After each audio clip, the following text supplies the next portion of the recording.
Alors, dans cette vidéo, je vais te parler de la peur d'avoir peur, de la peur du surdoué, qui est, euh, qui est liée justement à son histoire. Et pour ça, je vais m'appuyer sur un certain nombre d'études de neurosciences, non pas cognitives, mais affectives et sociales. En France, on est très très mauvais en fait dans les neurosciences, je vais dire émotionnelles. Aux États-Unis, il y a beaucoup de chercheurs en fait qui ont travaillé sur cet aspect-là des neurosciences. Évidemment, nous, on s'occupe juste du côté intellectuel, mais tout ce qui touche justement au côté interrelationnel et émotionnel, eh ben, malheureusement, c'est pas trop, on s'en occupe pas trop. Et pourtant, c'est primordial, et c'est surtout primordial dans le développement de l'enfant, et c'est de ça dont on va parler aujourd'hui. Alors, il faut savoir que le centre de la peur, eh bien, c'est l'amygdale. C'est une petite zone qui fait partie justement du circuit émotionnel et qui fait partie évidemment du cerveau. Évidemment, on ne parle pas de l'amygdale de la gorge, mais bien du cerveau, qui est, on va dire, à peu près à cet endroit-là, mais derrière, quoi. Voilà. Elle est essentielle, en fait, cette partie-là, elle est essentielle à notre capacité de ressentir et à percevoir les autres, notamment dans les émotions. C'est le centre de la peur, et ce qu'il faut comprendre, en fait, c'est que cette zone-là est particulièrement mature, en fait, dès la naissance. L'enfant, en fait, quand il arrive, ce qui paraît assez logique, puisqu'il est en mode survie, eh bien, va avoir déjà, on va dire, pratiquement constitué cette partie d'amygdale. Et il faut savoir que c'est aussi cette partie-là qui stocke, en fait, tous les souvenirs inconscients. Je ne sais pas si tu as vu vice-versa, je trouve que c'est super bien indiqué comment, en fait, au fur et à mesure de ces expériences, eh bien, les expériences vont être stockées, les souvenirs vont être stockés en soit bonne expérience ou mauvaise expérience. Et on voit aussi d'ailleurs dans ce magnifique dessin animé que je te recommande vraiment pour comprendre le fonctionnement du cerveau, que tout ce qui est tristesse, eh bien, il ne faut pas en parler. On le met sous clé en fait. Sauf que, eh bien, évidemment, dès qu'il y a un moment de stress ou des difficultés, eh bien, ça ressurgit, ça fait réactiver en fait des comportements de manière complètement inconsciente. C'est-à-dire qu'il y a une part de toi, une part de nous, en fait, qui agit dans l'ombre, qui agit de manière inconsciente, parce que justement, ils ne sont pas vraiment, ils ne sont pas conscients justement. Et c'est toutes les peurs en fait vécues dans l'enfant qui fait que l'enfant va justement ensuite développer en fait un certain nombre de comportements. Et les souvenirs, c'est peur, évidemment, événement, peur, et réaction du parent. Et en fonction, en fait, ce qui est super intéressant, c'est de voir qu'en fonction, en fait, de la réaction du parent, est-ce que ton parent était soutenant, est-ce qu'il t'écoutait dans tes peurs? Si un enfant, et quand je parle d'enfant, c'est en dessous de 5 ans, pleure et que ses parents lui disent ne pleure pas, eh bien, clairement, en fait, au bout d'un moment, l'enfant va arrêter de pleurer. Mais derrière, en fait, ça va générer encore plus de peur, en fait, parce qu'il ne va pas être justement entendu.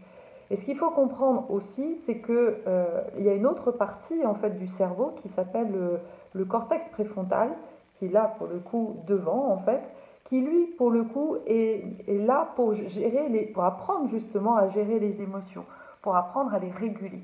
Mais le problème, c'est que cette partie-là, elle ne se développe que à partir de 5 ans. Donc tous les souvenirs, en fait, on va dire traumatisants, si tu as eu un parent qui te criait dessus, qui te maltraitait, même verbalement, ça peut être simplement des gros yeux. Les études, en fait, de neurosciences affectives mettent en évidence que simplement avoir un comportement agressif ou en tous les cas malveillant, enfin, ou en tous les cas pas bienveillant, voilà, donc juste faire des gros yeux, eh bien, peut être terrorisant en fait pour un enfant. Donc tu peux imaginer combien en fait nous avons été pratiquement tous des enfants maltraités. Et c'est intéressant parce qu'à chaque fois que je dis ça en fait à mes clients qui viennent me voir pour des problèmes émotionnels, je leur montre en fait à quel point ils ont été maltraités, eh bien ils me disent mais non, mais moi j'ai pas été tapé. Mais en fait, t'as pas besoin d'être tapé, maltraité physiquement, en fait, pour avoir été maltraité. Il suffit d'avoir été humilié, il suffit d'avoir été mis à distance.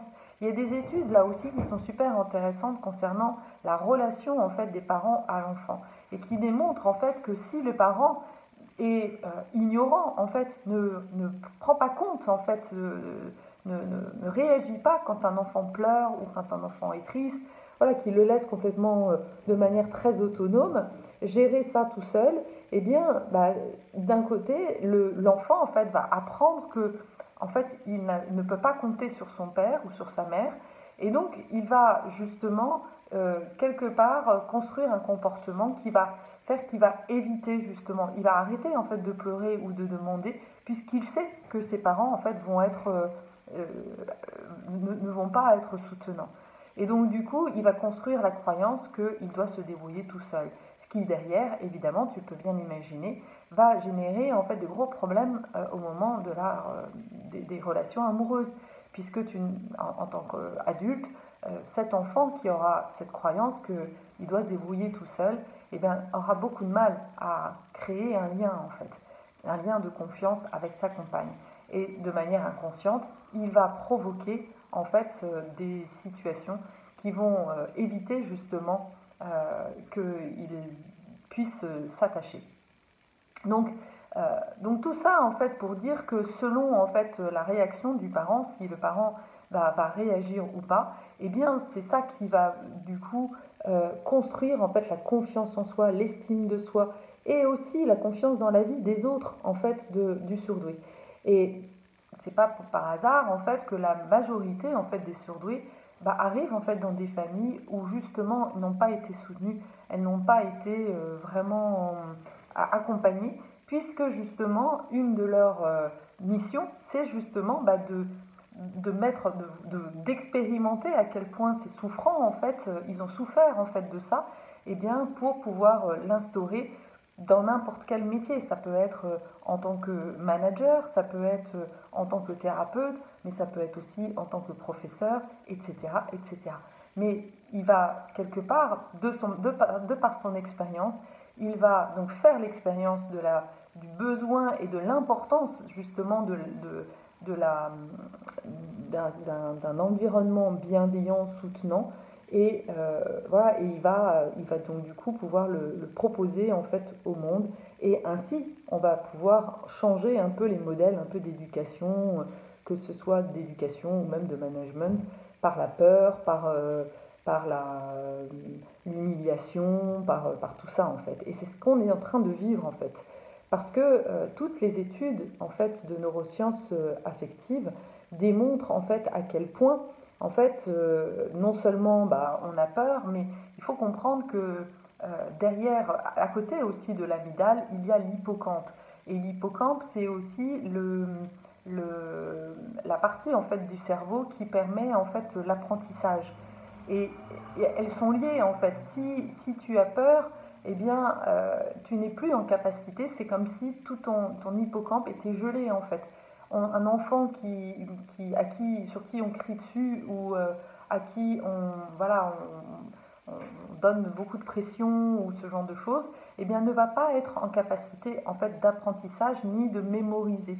Et c'est pour ça qu'aujourd'hui, en fait, il y a beaucoup d'enfants qui ont ces problèmes de concentration parce que soit eux-mêmes en fait sont victimes en fait d'une espèce de violence, de parents qui crient, de parents qui sont voilà, nerveux parce qu'eux-mêmes n'arrivent pas à gérer les émotions, ou voire même, c'est pas toujours le cas, mais ils peuvent aussi hériter justement de cette problématique-là familiale si justement le père et la mère eh bien, n'arrivent pas en fait à gérer.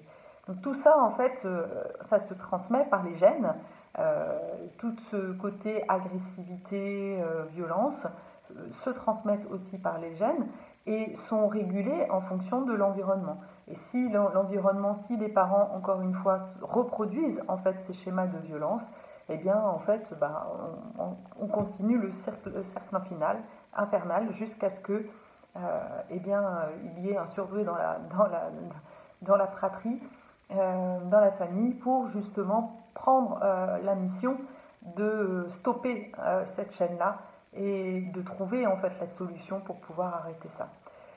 Voilà, donc je pense que ça devrait te parler. Je pense que il y a beaucoup euh, de surdoués en fait qui ont cette problématique de peur.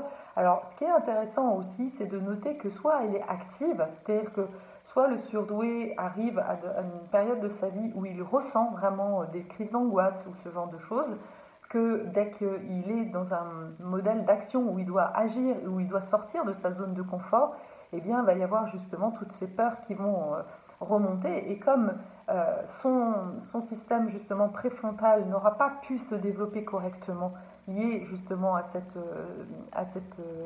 cet environnement, on va dire, non favorable de l'enfance, eh bien, ça va ressurgir en tant qu'adulte. Mais ça peut être aussi, au contraire, un espèce de déni en fait d'émotion. C'est-à-dire de dire ah non, moi, même pas peur, je coupe toutes les émotions pour éviter la peur.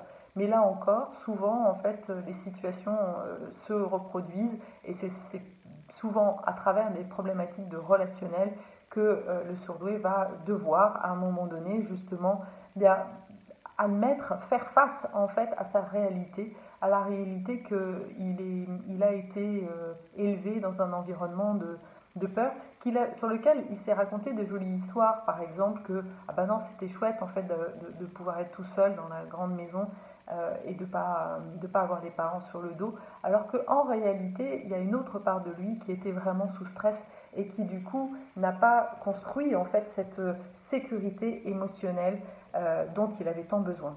Mais je te rassure, tout ça, eh bien, grâce justement à la plasticité du cerveau et à la capacité justement de faire grandir, de continuer en fait à faire évoluer notre cerveau, eh bien tout ça en fait, justement en revenant un petit peu dans les événements clés et en les revivant autrement, eh bien on va pouvoir au fur et à mesure se libérer justement de toutes ces émotions néfastes et pouvoir réactiver un petit peu eh bien, tes capacités d'action, ta concentration, tes capacités de concentration, et donc retrouver en fait ton plein potentiel. Et ça, c'est plutôt une bonne nouvelle, n'est-ce pas? Alors je te dis à bientôt.